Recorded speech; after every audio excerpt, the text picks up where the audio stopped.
Wait lang. Game. The consumption of alcohol is pretty common worldwide, especially among young adults. Good day, everyone. I am Lizelle G. Malolas with my group mates, Mr. Aaron Joseph Ibanez, Miss Lian Julia Malinyawe, and Miss Jalisa Shell Palos. We are here to present our article review for the study entitled Oral Cytological Changes in Young Adults Related to Alcohol Consumption. Next slide, please. For the abstract of the study, it emphasizes major content areas such as the study objective, the design of the work, the study's result, and its primary conclusions. This tells us initially what happened with the study conducted by the researcher. Next slide, please. Next slide. As per as the study, use of such alcohol, tobacco, as well as other drugs remains prevalent around the world and thus is associated with number of health conditions. The International Agency for Research on Cancer or IARC classified alcohol as a group 1 carcinogen, which means that it could cause cancer onto humans by interacting with a cell's DNA and inducing genetic mutations. Therefore, genetic markers are effective approaches for diagnosing such cancer cells based on development duration as well as micronucleus recurrence. However, according to the study, prior researchers conducted it with strong substance users. According with American Society of Clinical Oncology or ASCO, cancer hazards are prevalent in the classes of strong as well as moderately drinkers. Nonetheless, even at modest concentration use, a considerable incidence of cancer remains. Next slide, please. Let's now discuss the research study's objective.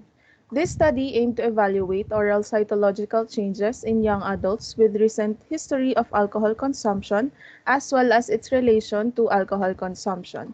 Next slide, please. Here we have the methods used in the study. First is the study population and data collection, followed by the cytological measurements by flow cytometry, then the micronucleus test, and lastly, the data analysis. Next slide, please. Let's first discuss the study population and data collection. The study included 67 young adults that was randomly chosen who belong to the medicine, nursing, and biological sciences courses. A semi-structured questionnaire was then answered by the participants about the alcohol consumption and other psychoactive substances, as well as socioeconomic and demographic questions of health outcomes. The students were divided into 3 groups based on the self-report of alcohol consumption. These are the subjects who reported not consuming alcohol in the last 30 days were classified as the no recent use with 23 participants. Subjects who reported having consumed alcohol only once in the last 30 days but did not consume in the last 7 days were classified as the recent use with 20 participants, and subjects who reported having consumed alcohol at least once a week in the last 30 days were classified as the frequent use with 24 participants. A buccal smear was performed in all subjects. A buccal smear is a test where cells are taken from the cheek. Cells are collected by scraping the cheek with a cyto brush as shown in the figure flashed on your screens. Next slide, please. The second section of the study's method is the cytological measurement by flow cytometry. A flow cytometry is a laser-based technique used to detect and analyze the chemical and physical characteristics of cells or particles. This flow cytometry was used in the cells collected from the 67 participants. As you can see in the figure flashed on the screens, the flow cytometry counts or sorts cells, detect biomarkers and engineer proteins by suspending cells in a stream of fluid and passing them by an electronic detection system. Next slide, please. The third section of the study's method is the micronucleus test. A micronucleus test identifies substances that cause cytogenetic damages. Mutagenicity, the induction of permanent transmissible changes in the amount or structure of the genetic material of cells or organisms while evaluated by the micronucleus test or the oral mucosa. Smears from exfoliated cells of the subject's oral mucosa were applied on slides, and these were fixated with absolute methanol and stained with eosin methylene blue. Then the last section, the data analysis. The descriptive analysis was performed using a Fisher's exact test or the chi-square test. Associated factors to cell damage were evaluated through a Poisson regression analysis. The dependent variable cell damage was based on the three cytological parameters: the DNA fragmentation, mitochondrial functionality, and cell variability. The found sensitive alcohol consumption or has a significant effect due to alcohol consumption. Next slide, please.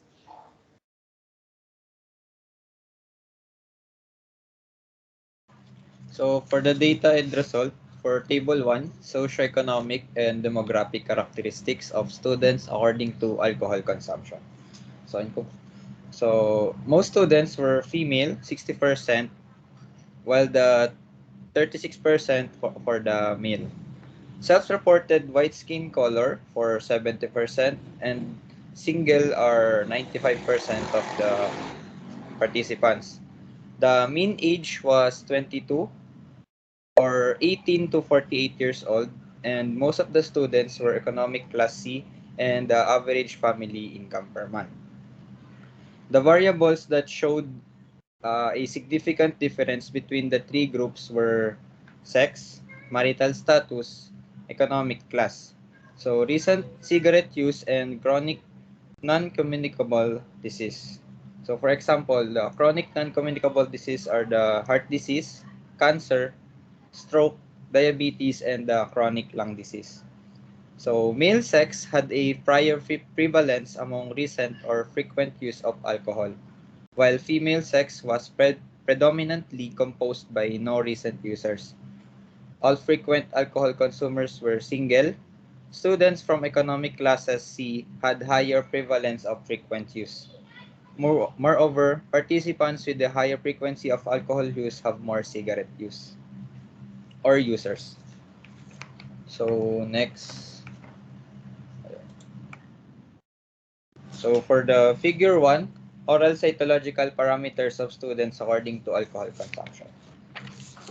The analysis of the different biomarkers evaluated the powers of the samples were 0.99 for DNA fragmentation, 0.93 for membrane fluidity, 0.99 for mitochondrial functionality, 0.66 for micronuclei, and 0.99 for cell viability, and 0.07 for Ross intensity or reactive oxygen species.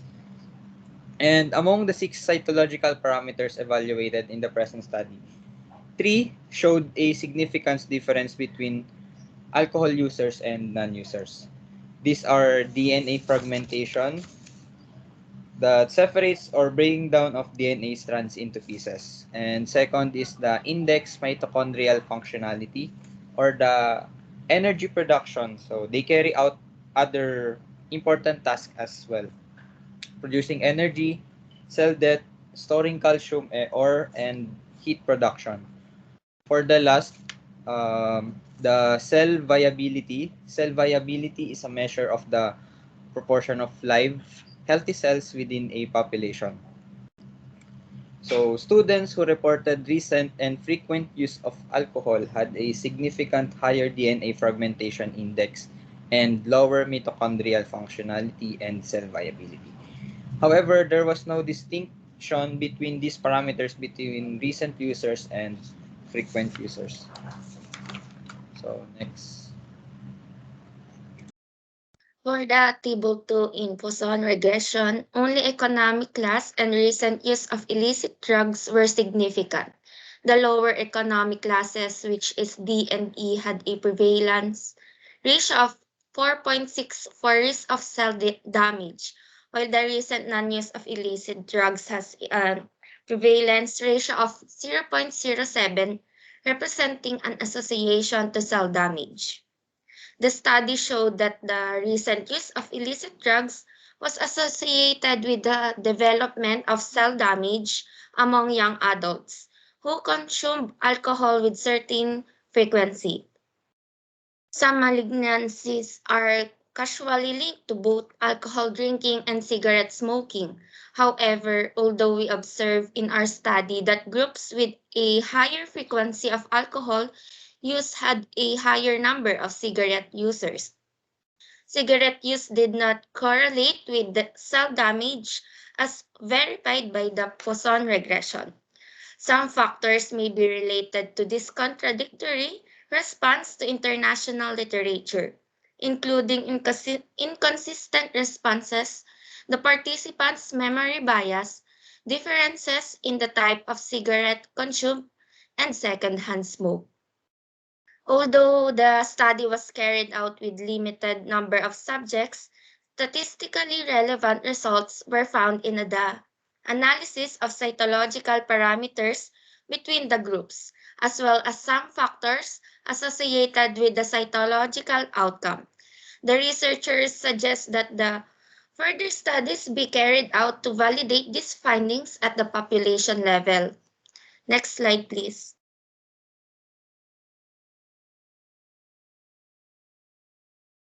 Okay, for the conclusion, the study observed that the alcohol consumption profile among the students was different according to sex, marital status, and economic class.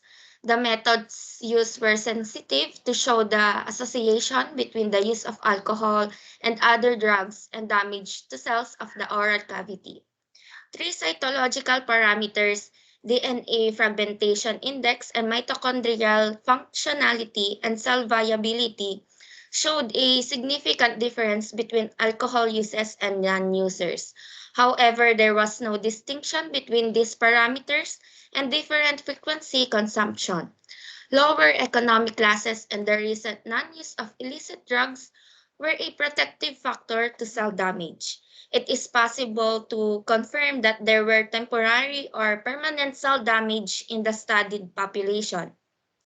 Thus, future studies were encouraged to deeply evaluate alcohol consumption pattern as well as other illicit drugs that may influence on cell damage in order to direct future public policies for reducing the use of these substances among students and prevent future public health problems.